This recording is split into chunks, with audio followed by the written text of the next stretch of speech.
नमस्कार दोस्तों। आज का मेरा टॉपिक है 4 रिस्क। आज हम जानेंगे कि 4 रिस्क वो कौन कौन से हैं। पहला है आय यानी इनकम। दूसरा है बुढ़ापा यानी ओल्ड एज, या इसको यूँ भी कह सकते हैं लिविंग टू लॉन्ग। तीसरा है स्वास्थ्य यानी हेल्थ। और चौथा है जीवन यानी लाइफ, या इसको भी यूँ कह सकते हैं डाइंग टू अर्ली। ये 4 रिस्क हैं जिसके चले जाने से खुद को और हम पर निर्भर करने वाले पत्नी और हमारे बच्चों को काफ़ी फ़र्क पड़ता है। इसलिए हमें कुछ ऐसा करना चाहिए,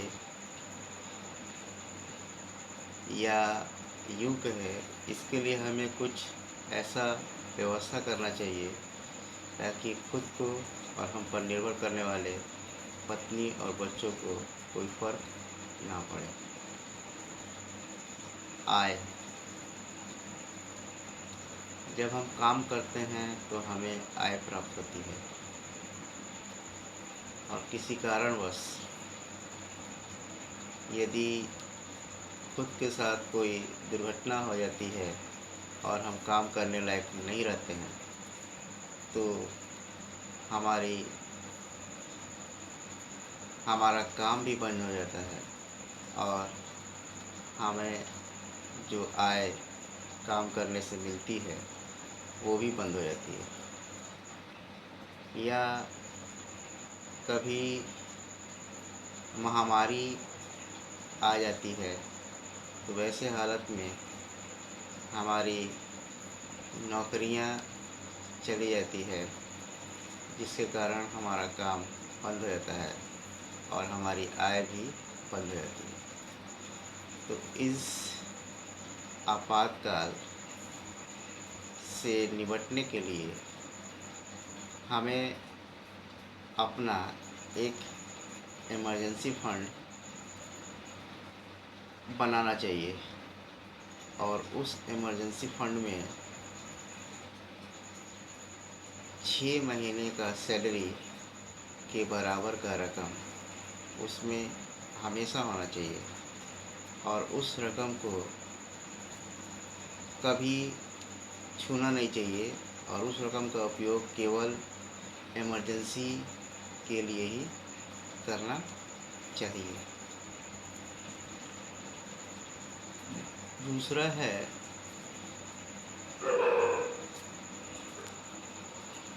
बुढ़ापा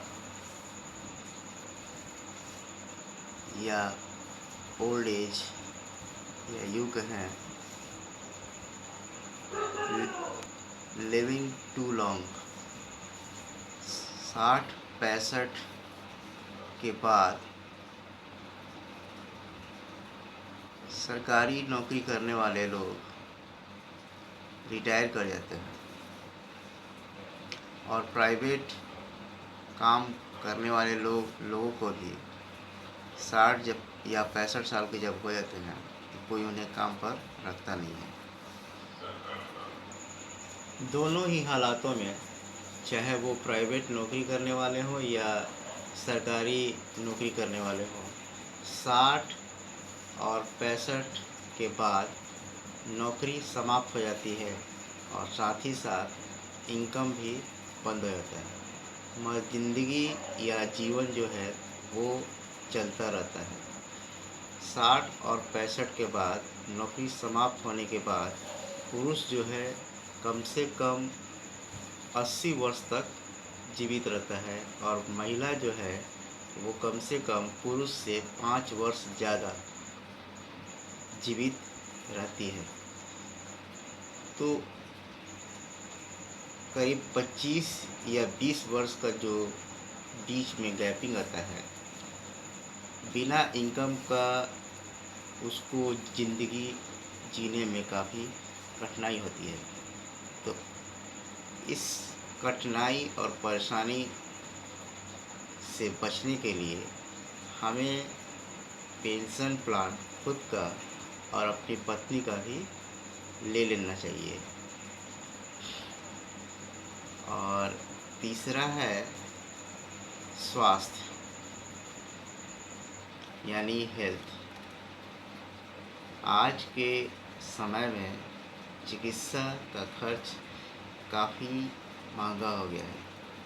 यदि हम किसी भी कारणवश बीमार पड़ते हैं तो ऐसे हालत में हमारा काम जो है बंद हो जाता है और उस काम करने से जो हमें आय मिलती है वो भी बंद हो जाता है।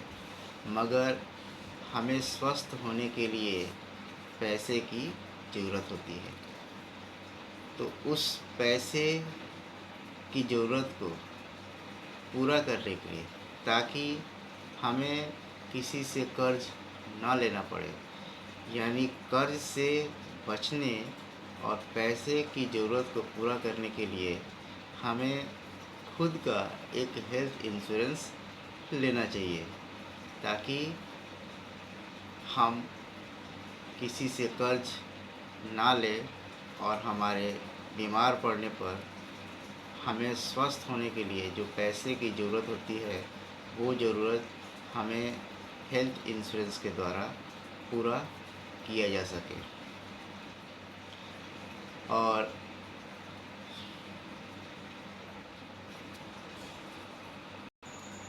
और अंतिम है जीवन यानी लाइफ, या यूँ कहें डाइंग टू अर्ली।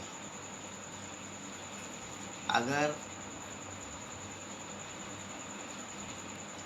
हमारी नई नई शादी होती है और हमें साल 2 साल में हमारे बच्चे भी हो जाते हैं, और कुछ सालों के बाद यानी बहुत ही कम उम्र में अगर दुर्भाग्यवश खुद की मौत हो जाती है, तो हम पर निर्भर करने वाले पत्नी और बच्चों को मानो उनके जीवन में दुखों का पहाड़ टूट पड़ता है। कोई भी रिश्तेदार, सगे संबंधी उस दुख की घड़ी में आते हैं और सांत्वना देकर चले जाते हैं। वैसे स्थिति में हमारे परिवार को आर्थिक सहारे की ज़रूरत होती है। उस आर्थिक सहारे की ज़रूरत को हम अपना खुद का एक बहुत बड़ा लाइफ इंश्योरेंस कराकर हम इसकी पूर्ति कर सकते हैं। कभी भी अगर हमारा दुर्भाग्यवश अगर हम इस दुनिया में नहीं रहते हैं, तो वो लाइफ इंश्योरेंस जो है हमारे परिवार को एक आर्थिक सहारा देता है। व्यक्ति के लॉस को तो पूरा नहीं किया सकता है, मगर लाइफ इंश्योरेंस के द्वारा जो रकम हमारे परिवार को मिलती है, उससे हमारे परिवार को एक आर्थिक सहारा प्राप्त होता है। तो खुद का हम इतना बड़ा लाइफ इंश्योरेंस करा लें, ताकि मेरे नहीं रहने पर मेरे पत्नी और बच्चों को आर्थिक संकट का सामना नहीं करना पड़े, उनका जीवन जो है वो आसानी से गुजर सके। उसके लिए हमें खुद का एक लाइफ इंश्योरेंस कवर लेना बहुत ही ज़रूरी होता है।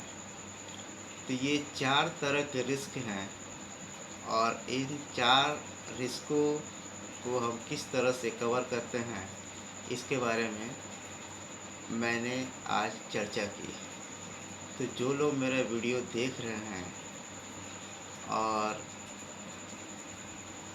अगर मेरा वीडियो आपको पसंद आए, तो आप अपने नज़दीकी दोस्तों को ज़रूर शेयर करें, वीडियो को लाइक करें, कमेंट भी करें और चैनल को सब्सक्राइब करें। मिलते हैं एक नए वीडियो में।